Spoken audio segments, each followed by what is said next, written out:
Hello दोस्तों, नमस्कार। मैं आज वाकई पुरजोश हूँ। मैं आज वाकई खुश हूँ क्योंकि मैं आज फुली ऑटोमेटिक पर हूँ। मुड नाइट वाटर प्लांट जो हमारे सबसे खुश ग्राहकों में से एक है। तो ये वीएनएस एक्वा है और ब्रांड का नाम लाफिन है। लिहाजा यहाँ उन्होंने मुकम्मल तौर पर खुदकार बीपीएम प्लांट नस्ब किया है। तो मैं आपको बड़ा रास्त दिखाऊंगा कि पानी को कैसे साफ किया जाता है, बोतल कैसे बनाई जाती है, बोतल को कैसे पैक किया जाता है, बोतल पर कैसे लेबल लगाया जाता है और इसे कार्टून में कैसे रखा जाता है और इसे किस तरह भेजा जाता है। लिहाजा जब आप मुकम्मल तौर पर खुदकार 150 बीपीएम प्लांट टेक्नोलॉजी को देखेंगे तो आपका दिमाग उड़ जाएगा। लिहाजा मुकम्मल तौर पर खुदकार पीएम प्लांट को मोहतात मनसूबाबंदी, डिजाइनिंग और अमल दरामद की जरूरत होती है। लिहाजा ये पूरा प्लांट हमारे इंजीनियर के जरिए डिजाइन किया गया है और हमारे माहिर टेक्नोलॉजिस्ट के जरिए अंजाम दिया गया है। लिहाजा ये प्लांट का दाखिली रास्ता है। लिहाजा मैं आपको पूरी तामीर, प्लांट की अंदरूनी साख्त और प्लांट की मशीनरी भी दिखाऊंगा। तो ये सिक्योरिटी केबन है। लिहाजा सिक्योरिटी यहाँ बैठती है और ये किसी भी चीज़ के अंदर और बाहर के दाखिले को दर्ज करेगी। लिहाजा एक बार जब आप दाखिल होते हैं तो आप बड़ी जगह, बड़ी खिली जगह देख सकते हैं। तो आप इस शेड को देख सकते हैं। इस शेड का रकबा 10,000 मुरब्बा फुट है। इस 10,000 मुरब्बा फुट के इलाके के अलावा उनके पास तकरीबन 5 से 7,000 मुरब्बा फुट खुला इलाका है। लिहाजा इस खिली जगह को वो पार्किंग के लिए इस्तेमाल कर सकते हैं। लिहाजा बोतलें इस तरह ट्रकों में भेजी जाएंगी। आप देख सकते हैं वो आसानी से प्लांट में दाखिल हो सकते हैं और एक बार लोड होने के बाद ये बाहर जा सकते हैं। तो बहुत अच्छी तरह से डिज़ाइन किया गया प्लांट, बहुत कुशादा प्लांट। हमने हर प्लांट को ज़्यादा मुअस्सिर और ज़्यादा पायदार बनाने के लिए डिज़ाइन किया है। लिहाजा ये बहुत खूबसूरती से डिज़ाइन किया गया पौधा है। लिहाजा ये इलाका सीनियर मैनेजमेंट स्टाफ की रहाइश के लिए मुख्तस किया गया है। लिहाजा ये सीनियर इंतजामिया के लिए रहाइश का इलाका है। आप देख सकते हैं कि ये बैठने की जगह है। उनके पास बावर्ची खाना भी है और उनके पास बेडरूम भी है। लिहाजा वो यहाँ रहते हैं, यहाँ खाना पकाते हैं और उनके पास खाने के लिए खिली जगह भी मौजूद है। लिहाजा ये खुला खाने की जगह है। लिहाजा सीनियर मैनेजमेंट के साथ साथ फैक्ट्री के वर्कर्स भी यहाँ दोपहर का खाना और रात का खाना खा सकते हैं और वो यहाँ रह सकते हैं। इतनी अहम बात जो आपको समझने की ज़रूरत है अगर आप खुदकार प्लांट लगाने का मंसूबा बना रहे हैं। अगर आपके पास इजाफी जगह है तो अपने कारकुनों और सीनियर मैनेजमेंट के लिए कुछ रहाइश तामीर करने की कोशिश करें। वो आपकी फैक्ट्री को मुकम्मल वक्त दे सकते हैं और वो ऐसी पैदावार दे सकते हैं जिसकी आप तवक्को नहीं कर सकते। लिहाजा वो आपकी तवक्को से ज़्यादा पैदावार पैदा कर सकते हैं। लिहाजा इस नुक्ते को अपने जहन में रखें। लिहाजा ये प्लांट का आखिरी रास्ता है। आप यहाँ जनरेटर भी देख सकते हैं। लिहाजा पावर के बैकअप के लिए ये ज़रूरी है। कभी कभी बिजली चली जाती है और खुदकार प्लांट्स में क्या होता है, कुछ परिफॉर्म गर्म हो रहे हैं, कुछ पेविंग की जा रहे हैं, कुछ भरे जा रहे हैं और अगर बिजली चली जाती है तो ये परिफॉर्म ज़ाय हो सकते हैं। लिहाजा अगर आपके पास ये बैकअप है तो प्लांट बंद नहीं होगा और तमाम जेर अमल परिफॉर्म मुकम्मल हो जाएंगे। लिहाजा ये एक अहम चीज़ है जिस पर आपको गौर करना चाहिए। अगर आप पावर बैकअप लगा सकते हैं तो ये लागत की बचत के साथ साथ मुसलसल पैदावार को भी यकीनी बनाएगा। अब आइए अंदर प्रोडक्शन यूनिट की तरफ चलते हैं। लिहाजा ये मुकम्मल तौर पर खुदकार विंड ऑटो प्लांट है। अब देख सकते हैं ये एक मुकम्मल लाइन है। अब मैं हर मशीन को एक एक करके तफसील से बयान करूंगा। तो आइए कच्चे पानी के जरिया से शुरू करते हैं। हम खाम पानी के जरिया को देखेंगे ये कैसे किया जाता है। लिहाजा कजू पीने के पानी में आमतौर पर 3 किस्म के खाम पानी के जराए इस्तेमाल किए जा सकते हैं। इनमें से एक बोरविल का पानी, नदी का पानी या टैंकर का पानी है। इसलिए इस प्लांट में वो बोरविल के पानी का इस्तेमाल करेंगे। लिहाजा बोरविल इस तरफ से बहुत पीछे है। उनके पास वहाँ 1 लाख लीटर स्टोरेज टैंक है। वहाँ से वो यहाँ आता है। लिहाजा उन्होंने 2 कच्चे पानी के जखीरा करने वाले टैंक नस्ब किए हैं जिनमें से हर एक की गुंजाइश 10,000 लीटर है। लिहाजा ये टैंक पीवीसी ग्रेड मवाद से बना है। लिहाजा अहम बात यह है कि तो ये आईएसआई सर्टिफाइड होना चाहिए। फूड ग्रेड सर्टिफिकेट की ज़रूरत है क्योंकि आप पानी की प्रोसेसिंग कर रहे हैं। लिहाजा जो भी राब्ते में आता है वो फूड ग्रेड होना चाहिए। लिहाजा इस बात को ज़हन में रखें। तो इससे पानी आरओ प्लांट में जाएगा। लिहाजा अब हम RO plant reverse osmosis plant देखेंगे। आप यहाँ आरओ प्लांट रूम देख सकते हैं। पूरा इलाका आरओ प्लांट के लिए है। आरओ प्लांट के लिए एक अलहदा कमरा है। फर्ज करें अंदर। तो ये 12,000 लीटर फी घंटा आरओ प्लांट है। इसका मतलब है कि यह पानी को 12,000 लीटर फी घंटा साफ कर सकता है। लिहाजा ये एक बहुत बड़ी सलाहियत का प्लांट है। लिहाजा हमने वहाँ पानी जखीरा करने वाले टैंक को देखा है। वहाँ से इस पंप के जरिए पानी पंप किया जाएगा। ये एक खाम पंप है। लिहाजा पंप से ये पहले टैंक में जाएगा। ये रेत फिल्टर है, इसे मल्टीमीडिया फिल्टर कहा जा सकता है। लिहाजा इस टैंक में मल्टीमीडिया फिल्टर्स की 5 तहें होंगी। लिहाजा ये पानी में मौजूद मुअत्तल नजासतों को फिल्टर करेगा। लिहाजा ये 50 माइक्रोन साइज की खामियों को फिल्टर कर सकता है। और यहाँ दोनों निज़ामों में मुताद्दिद पानी मौजूद है। यहाँ से पानी दूसरे निज़ाम में जाएगा। इसे अल्फॉक्टोटेड कार्बन फिल्टर कहा जाता है। इस निज़ाम में फ़आल कार्बन मौजूद हैं। फ़आल कार्बन पानी को नामियाती गंदगियों जैसे खराब रंग, बदबू और खराब जायका से साफ करते हैं, लिहाजा ये नामियाती गंदगियों को दूर करता है। यहाँ से पानी माइक्रोन कार्ट्रेज फ़िल्टर से गुजरता है। इस निज़ाम में 5 माइक्रोन साइज़ कारतूस फ़िल्टर इस्तेमाल किया जाता है, लिहाजा ये 5 माइक्रोन तक की गंदगियों को दूर करेगा। आमतौर पर लोग छोटे छोटे साइज़ के माइक्रोन कार्ट्रेज फ़िल्टर देते हैं। हम जंबो साइज़ इस्तेमाल कर रहे हैं। अब जंबो साइज़ फ़िल्टर देख सकते हैं, लिहाजा ये छोटे माइक्रोन कार्ट्रेज फ़िल्टर के मुकाबले में पानी को बेहतर तरीके से साफ कर सकता है। यहाँ से खुराक का एक निज़ाम है। इसे एंटी अस्केलनट खुराक का निज़ाम कहा जाता है, लिहाजा ये एंटी अस्केलनट माए को झिल्ली में खुराक देगा। तो ये क्या करेगा? आमतौर पर पानी में सख्ती और TDS होता है, तो ये महंगी झिल्ली पर परत बन जाएगी। झिल्ली बहुत महंगी है, लिहाजा हमें झिल्ली की हिफाजत करनी होगी। लिहाजा एंटी अस्केलनट माए की खुराक की वजह से वो तह नहीं बनेगी, तो इससे झिल्ली पर परत बनने से रोका जा सकेगा और उससे झिल्ली की उम्र में इजाफा होगा। लिहाजा यहाँ से एक हाई प्रेशर पंप होगा, अब देख सकते हैं। लिहाजा ये एक हाई प्रेशर पंप है, लिहाजा ये पानी में तकरीबन 15 किलोग्राम फी सेंटीमीटर मुरब्बा का एक आला दबाव पैदा करेगा। लिहाजा इतने ज़्यादा दबाव पर यह झिल्ली से गुजरता है। तो आप देख सकते हैं, इसे झिल्ली हाउसिंग कहा जाता है। अंदर झिल्ली है, लिहाजा ये झिल्ली के जरिए एक आला दबाव पर पानी से गुजरेगा। लिहाजा यहां से तमाम तहलील शदा गंदगियां दूर हो जाएंगी। यही वजह है कि इसे रिवर्स ऑस्मोसिस साफ करने का निज़ाम कहा जाता है। लिहाजा ये झिल्ली 0.0001 माइक्रोन की गंदगी को दूर करती है। इसका मतलब है कि इस निज़ाम से तकरीबन तमाम गंदगियों को दूर कर दिया जाता है और झिल्ली इस निज़ाम में बहुत अहम है। जर्मन इंजन कंपनी अमरीकी और जर्मन साख्ता कंपनियों की आला टेक्नोलॉजी मेम्ब्रेन इस्तेमाल करती है, तो ये पानी को बेहतर तरीके से साफ कर सकता है, ये अच्छा जायका दे सकता है और ये पूरे निज़ाम की ज़िंदगी को बेहतर बना सकता है। लिहाजा एक बार जब पानी झिल्ली से गुजरता है तो ये इस डवजन सिस्टम में आता है, तो ये मादनी खुराक का निज़ाम है। हम मैग्नीशियम सल्फेट और पोटाशियम बाइकार्बोनेट शामिल कर सकते हैं, लिहाजा पूरे निज़ाम में मदनियात के हटने के इम्कानात हैं। लिहाजा हम इजाफी मदनियात की टेक्नोलॉजी के इजाफे के साथ इसे दोबारा भर सकते हैं।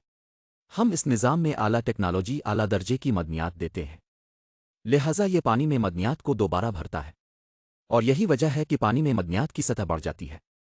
लिहाजा पानी का मेयार, जायका, खुशबू बढ़ जाती है। लिहाजा इससे पानी स्टेनलेस स्टील स्टोरेज टैंक में आता है। यह हतमी पानी ज़ख़ीरा करने वाला टैंक है जो स्टेनलेस स्टील से बना है। लिहाजा यहाँ से पानी दोबारा पोस्ट माइक्रोन सिस्टम से गुजरता है। बाज़ औक़ात अगर टैंक में कुछ ज़र्रात मौजूद हों तो उन्हें पोस्ट माइक्रोन सिस्टम के ज़रिए निकाला जा सकता है, लिहाजा ये आखिरी ज़र्रात को हटा देता है। यहाँ से ये अल्ट्रा वायलेट सिस्टम में जाता है। ये UV लाइट है, लिहाजा अंदर 4 UV लाइट्स हैं और पानी UV लाइट्स के अर्द गिर्द से गुजरता है। लिहाजा UV शुआएं पानी के अंदर जाती हैं और ये तमाम बैक्टीरिया को ख़त्म कर देती है। लिहाजा इस तरह का जरासीम किश इलाज यहाँ होगा। यहाँ से पानी ज़ख़ीरा करने वाले आखिरी टैंक तक जाता है और यहाँ हतमी इलाज ओज़ोनेशन के साथ किया जाएगा। ये ओज़ोनेशन मशीन है और ये oxygen booster, oxygen maker technology है। ये क्या करता है? ये ऑक्सीजन बनाने वाली टेक्नोलॉजी ऑक्सीजन, खालिस ऑक्सीजन पैदा करती है और इसे ओज़ोनेशन मशीन को फराहम करती है। अब ओज़ोनेशन ऑक्सीजन को ओज़ोन में तब्दील करता है। वो ओज़ोन गैस स्टोरेज टैंक में जाएगी, वो यहाँ आएगा। लिहाजा स्टोरेज टैंक में ओज़ोन गैस तहलील हो जाती है और ये हतमी डिसइंफेक्शन करेगी।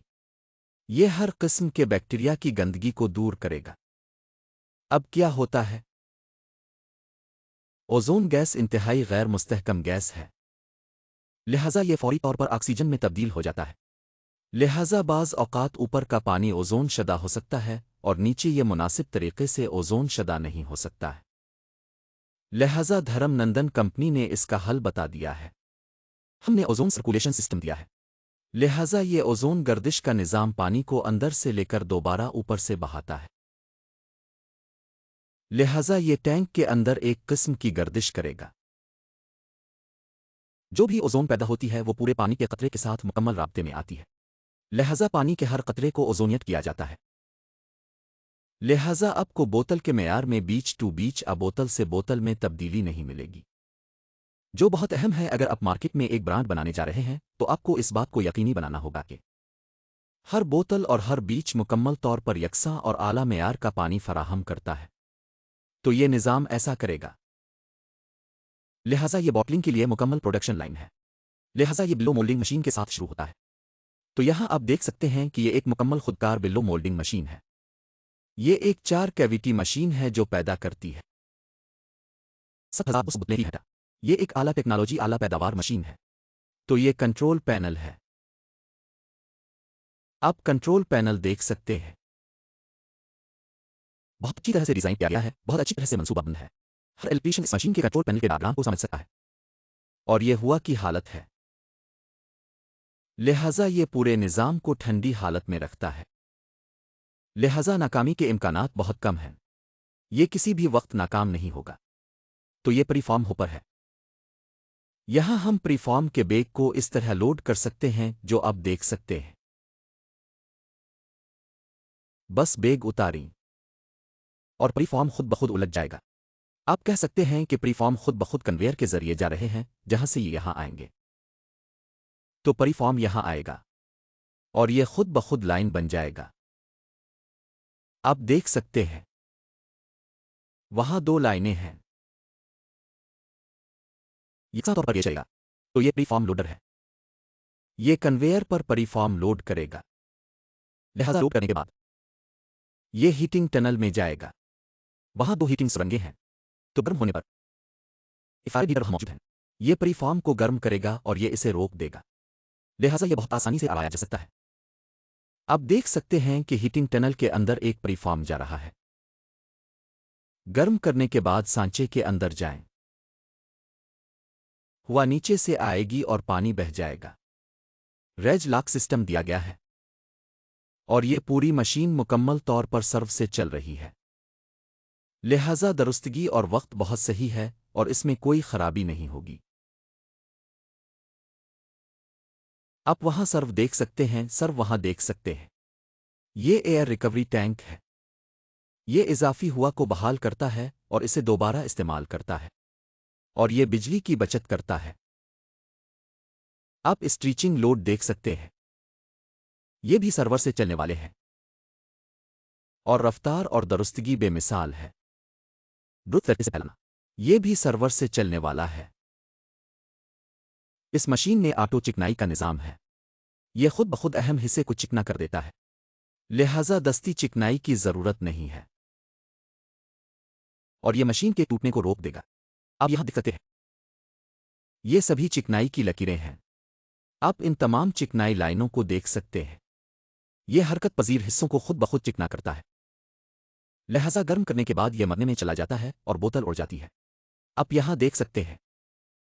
लिहाजा बोतल मुकम्मल तौर पर खुद ब खुद बनाई जाती है और इसे बोतल उन लोडर में मुंतकिल कर दिया जाता है। अब देख सकते हैं कि बोतल खुद ब खुद कन्वेयर पर मुंतकिल की जा रही है। किसी आदमी की ताकत की जरूरत नहीं है। ये एयर कन्वेयर है। लिहाजा ये एयर कन्वेयर बराह रास्त भरने वाली मशीन में जाता है। किसी आदमी की ताकत की जरूरत नहीं है। और हमने वाई कन्वेयर भी दिया है। ये वाई कन्वेयर है। कभी कभी अगर कोई दस्ती तौर पर बोतल में दाखिल होना चाहता है, हम यहां दस्ती तौर पर भी कर सकते हैं। वो वाई कन्वेयर दिया गया है। लिहाजा ये इस भरने वाली मशीन से गुजरेगा। लिहाजा बोतल फूंकने के बाद भरने की लाइन में आता है। लिहाजा ये कमरा मशीन भरने के लिए अलग से वक्फ है। लिहाजा इस मशीन को धोने भरने और कीपिंग मशीन कहा जाता है। कम और का इस मशीन की गुंजाइश 150 बोतलें फी मिनट है। इसका मतलब है कि ये फी घंटा तकरीबन 8000 बोतलें पैदा कर सकता है। लिहाजा इतनी आला सलाहियत वाली मशीन मौजूद है।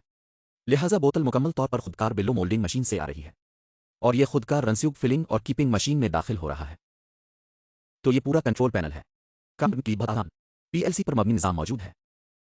एक बार जब आप प्रोग्राम लोड करते हैं तो यह खुद ब खुद शुरू हो जाएगा और खुदकार तरीके से चिकनाई का निज़ाम मौजूद है। यह निज़ाम खुदकार तौर पर मशीन के तमाम मुतहर्रिक हिस्सों को चिकना कर देता है। लिहाजा इस निज़ाम में दस्ती चिकनाई की कोई ज़रूरत नहीं है। तो इससे वक्त की बचत के साथ साथ मशीन के पुर्जों की ज़िंदगी में भी इजाफा होता है। लिहाजा बोतल सबसे पहले धोने वाले हिस्से में जाएगी। यह खुदकार तरीके से धोने की मशीन है। बोतल पलट जाएगी और अंदर से पानी आएगा। इसके अंदर मुकम्मल तौर पर धोया जाएगा। धोने के बाद इसे भरने वाली मशीन में चला जाएगा। तो ये टैंक भर रहा है। इस मशीन में एक बड़े साइज का फिलिंग टैंक दिया गया है ताकि ये पूरी पैदावार पैदा कर सके। लिहाजा बोतल भरने वाले वाल्व से नीचे जा रही है। आप फिलिंग वाल्व देख सकते हैं और भरने के बाद इसे कीपिंग सेक्शन में चला जाएगा। अब कीपिंग सेक्शन देख सकते हैं। कैप होपर से खुद ब खुद आ रहा है और हर इनफिरादी टोपी बोतल पर रखी जा रही है। और टोपी लगाने के बाद एक कीपिंग हेड होता है जो बोतल को मजबूती से बंद कर देता है। लिहाजा ये बोतल को मुअस्सिर तरीके से बंद करेगा ताकि कोई रसाव ना हो। तो ये मुकम्मल तौर पर खुदकार कीपिंग सिस्टम है। आउटपिट कन्वेयर पर बोतल लैंड्स को कैप करने के बाद, लिहाजा कीपिंग के बाद आउटपिट कन्वेयर पर बोतल की लैंडिंग होती है।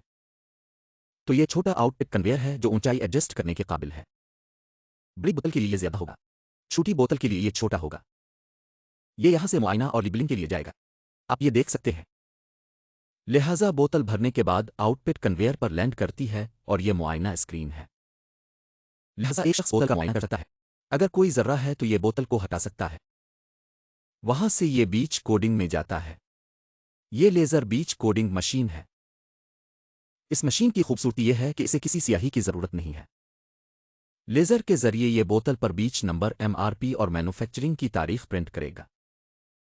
लिहाजा एक बार जब आप इस मशीन को इंस्टॉल करते हैं तो कोई काबिल इस्तेमाल हिस्सा जैसे स्याही की जरूरत नहीं होगी।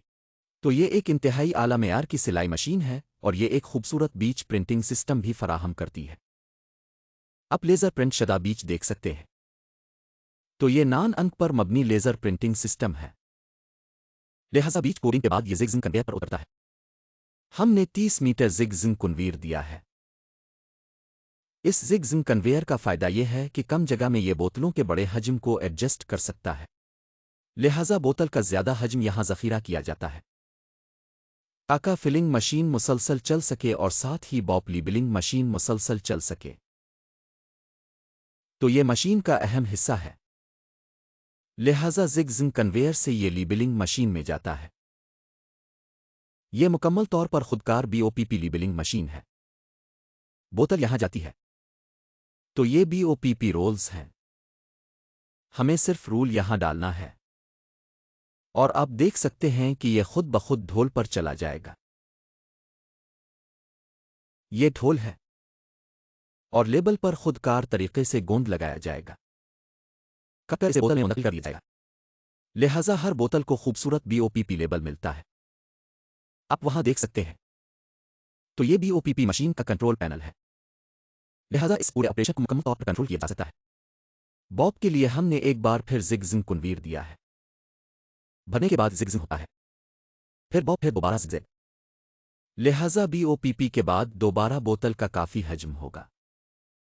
इसे खुदकार तरीके से सुकड़ने वाली रीपिंग मशीन में मुंतकिल करने के लिए आप देख सकते हैं। लिहाजा जिगजिंग कन्वेयर की बोतल सुकड़ने वाली रीपिंग मशीन पर उतरती है। यह मुकम्मल तौर पर खुदकार तरीके से सुकड़ने वाली रीपिंग मशीन है। तो यह कन्वेयर है। ये बोतल के लिए गाइड है। यह सर्व से चलने वाला है। तो यह बोतल की रहनुमाई करता है। आगा 3 लाइनें तशकील दी जाएं। कन्वेयर के अंदर 3 लाइनें बनती हैं। यह सेंसर है। अगर ये तमाम सेंसर बंद हैं, यह मशीन काम नहीं करेगी। लिहाजा यह यकीनी बनाएगा कि मशीन शुरू करने के लिए काफी बोतलें मौजूद हों। तो आप देख सकते हैं कि बोतल 3 लाइनों में यहां आ रही है। तो यह रहनुमा है। जैसे आपकी गुप्त का 12 बोतलों की तरह 24, 36, 48 बोतलें ग्रुप। यह खुद ब खुद बन सकता है। एक बार जब ग्रुप तशकील दिया जाता है, वो यहां आता है और यह दिन वाला ग्रुप आगे बढ़ेगा एक ग्रुप में। और यह एक मुकम्मल तौर पर खुदकार कंट्रोल पैनल है।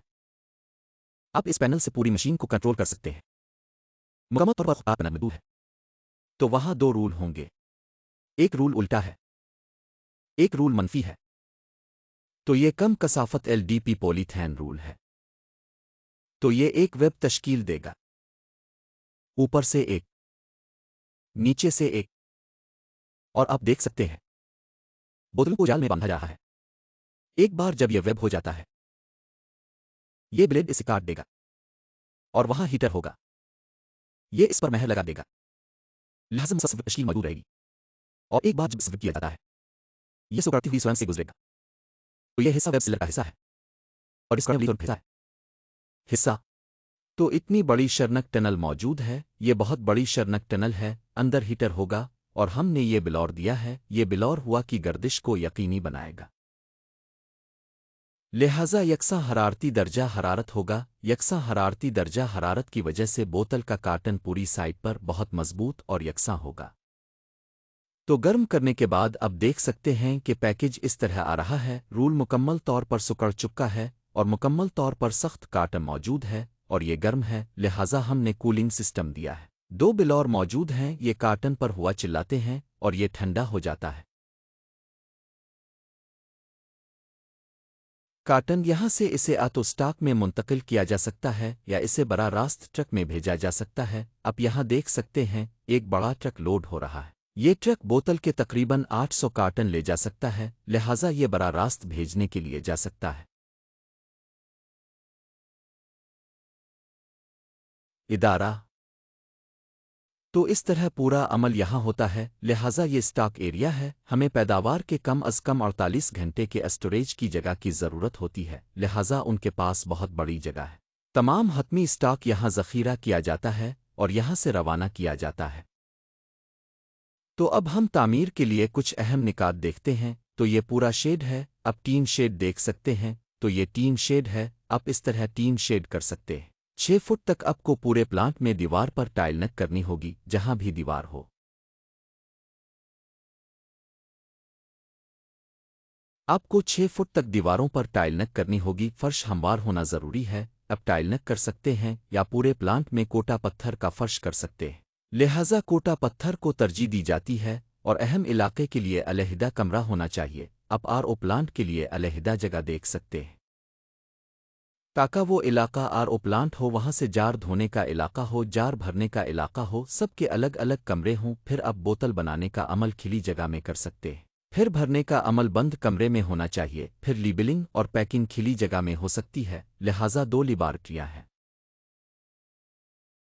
ज़रूरी हैं, एक माइक्रोबायोलॉजी लैब और एक केमिकल लैब। आप यहाँ माइक्रोबायोलॉजी लैब और यहाँ केमिकल लैब देख सकते हैं।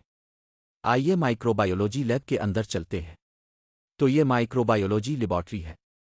यहाँ हमें बैक्टीरिया के लिए पानी के अपने जिस की बाकायदगी से जांच करनी होती है। ई की तरह कूली फॉर्म, खमीर और मोल्ड टीपीसी। बहुत से टेस्ट हैं जो हमें यहाँ करने की ज़रूरत है और टेस्टिंग के बाद हम जान सकते हैं कि बैक्टीरिया मौजूद है या नहीं, और अगर बैक्टीरिया मौजूद हो तो हमें इस्लाही कार्रवाई करनी होगी। आपको इस तरह के प्लेटफॉर्म की ज़रूरत होती है। ये प्लेटफॉर्म ग्रेनाइट पत्थर से बना है। एक वाश बेसन की ज़रूरत है, ऊंचाई 3 फुट आ 3.5 फुट हो सकती है, और आपको इस तरह के स्विच और प्लग की ज़रूरत होगी। तकरीबन 20 प्लग की ज़रूरत होगी, क्योंकि मुख्तलिफ छोटे टेस्टिंग आलात होंगे जिन्हें बिजली की ज़रूरत होगी।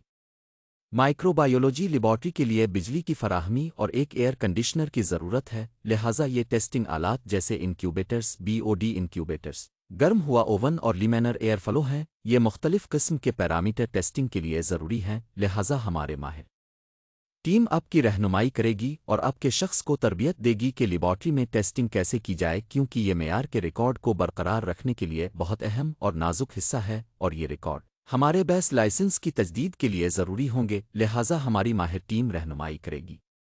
लाइसेंस को बरकरार रखने के साथ साथ मेयार के रिकॉर्ड को बरकरार रखने के लिए हमारी माहिर टीम आपकी रहनुमाई करेगी। आइए केमिकल लेबॉरेटरी के अंदर चलते हैं। ये केमिकल लेबॉरेटरी है।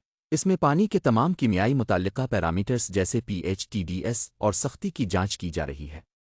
रंग, ऑर्डर, सल्फेट, नाइट्रेट, यहाँ बहुत से पैरामीटर्स का टेस्ट किया जा सकता है, लिहाजा इसमें भी आपको ग्रेनाइट पत्थर का 3 और 3.5 फुट का प्लेटफॉर्म बनाना होगा। एक वाश बेसन की ज़रूरत है, डिस्टिलेशन की ज़रूरत है, और हम उन तमाम टेस्टिंग आलात की फराहमी करते हैं। केमिकल्स और रेजनेट्स, हमारी माहिर टीम आपके शख्स को तरबियत देगी कि पानी की कीमियाई जांच कैसे की जाए, और आपको इसके मुताबिक रिकॉर्ड बरकरार रखना होगा। लिहाजा आपके मेयार के रिकॉर्ड की बुनियाद पर आपके लाइसेंस की तजदीद भी की जाएगी।